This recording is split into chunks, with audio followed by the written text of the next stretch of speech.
সূর্যের আলো থেকে শত কোটি টাকা আয়। ভাবতে পারছেন, অসম্ভবকে সম্ভব করাকে রীতিমতো শিল্পে পরিণত করেছে চীন।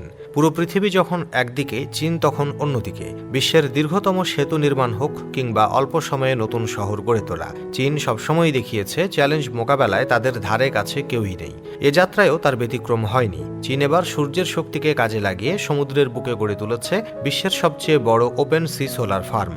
এই ফার্মগুলো থেকে প্রতি বছর বিলিয়ন বিলিয়ন ডলার আয় করছে দেশটি। চীনে গেলেই এখন দেখা মেলে সমুদ্রের বিশাল জায়গা জুড়ে সারি সারি সোলার প্যানেল। তবে যেন তেন কোনো সোলার ফার্ম নয়, এক একটি প্যানেল বিশাল নেটওয়ার্ক, যা কয়েকশো ফুটবল মাঠের সমান।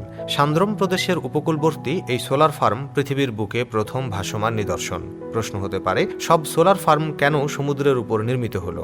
এর উত্তরে আছে চীনের অভিনব চিন্তার প্রতিফলন। চীনে জমির চাহিদা অত্যন্ত বেশি। সোলার ফার্মের জন্য জমি ব্যবহার না করে সমুদ্রকে কাজে লাগিয়ে তারা জমি সংরক্ষণের পাশাপাশি নবায়নযোগ্য শক্তির যোগান বাড়িয়েছে। তবে সমুদ্রের উপর সোলার ফার্ম তৈরি করা সহজ কোনো কাজ নয়। ঢেউয়ের আঘাত, লবণাক্ত পানি এবং খারাপ আবহাওয়া, এই সবকিছুই প্রকৌশলীদের জন্য বড় চ্যালেঞ্জ ছিল।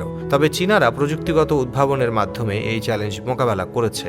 এই সোলার প্যানেলগুলো এমন উপাদানের তৈরি যা লবণাক্ত পানি ও সমুদ্রের কঠিন পরিবেশেও স্থায়িত্ব বজায় রাখবে। প্যানেলগুলোকে সমুদ্রের তলায় শক্ত অ্যাঙ্করের মাধ্যমে স্থিতিশীল রাখা হয়েছে, যাতে কখনো ঢেউয়ে ভেসে না যায়। সমুদ্র থেকে উৎপাদিত বিদ্যুৎ বিশেষ কেবলের মাধ্যমে মূল ভূখণ্ডে পৌঁছিয়ে দেওয়া হয়। এই কেবলগুলো সমুদ্রের গভীরে চাপ সহ্য করতে সক্ষম। 320 মেগাওয়াট ক্ষমতার এই সোলার ফার্ম কয়েক লাখ বাড়িকে বিদ্যুৎ সরবরাহ করতে পারে। এছাড়াও ওপেন সি সোলার ফার্মের কিছু অনন্য সুবিধাও রয়েছে। সমুদ্রের ঠান্ডা পানি প্যানেলের কার্যকারিতা বাড়ায়, আর এতে পানির প্রতিফলন সূর্যের আলো আরও বেশি মাত্রায় শোষণ করতে সাহায্য করে। প্যানেলগুলিতে এআই প্রযুক্তি সংযোজন করা হয়েছে, যা রিয়েল টাইমে পারফরমেন্স মনিটর করে এবং ত্রুটি হলে স্বয়ংক্রিয়ভাবে ঠিক করে। প্যানেলের নিচের জায়গাগুলো সামুদ্রিক জীবের আশ্রয়স্থলে পরিণত হয়েছে।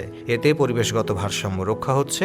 চীন আগামীতে এই ফার্মের আয়তন দ্বিগুণ করার পরিকল্পনা করেছে, যা 1 গিগাওয়াটের বেশি বিদ্যুৎ উৎপাদনে সক্ষম হবে। এই প্রকল্প শুধু প্রযুক্তির ক্ষেত্রেই নয়, বরং জলবায়ু পরিবর্তনের বিরুদ্ধে লড়াইয়ের ক্ষেত্রেও একটি বড় পদক্ষেপ। 2060 সালের মধ্যে কার্বন নিরপেক্ষ হওয়ার লক্ষ্য নিয়ে চীন যে এগিয়ে চলেছে, এই সোলার ফার্ম তারই উদাহরণ। সমুদ্রের বুকে সূর্যের শক্তি কাজে লাগিয়ে চীন যেভাবে নবায়নযোগ্য জ্বালানি দিগন্ত উন্মোচন করেছে, তা কেবল একটি প্রকল্প নয়, বরং এটি একটি দৃষ্টান্ত। এটি দেখিয়ে দিচ্ছে সঠিক পরিকল্পনা আর মেধার সমন্বয়ে অসম্ভব বলে কিছুই নেই। চীনের এমন কল্পনাতীত প্রকল্প সেটা প্রমাণ করে দিয়েছে। এই সাগরের উপর ভেসে থাকা সোলার প্যানেলই হয়তো ভবিষ্যতে আমাদের বিদ্যুৎ সরবরাহের প্রধান উৎস হয়ে উঠবে। চীনের এই উদ্যোগ শুধু তাদের নয়, পুরো বিশ্বের এক সম্ভাবনার নতুন দ্বার। আজ এ পর্যন্তই। পরবর্তী ভিডিও পেতে পেজটি ফলো করতে পারেন। ধন্যবাদ।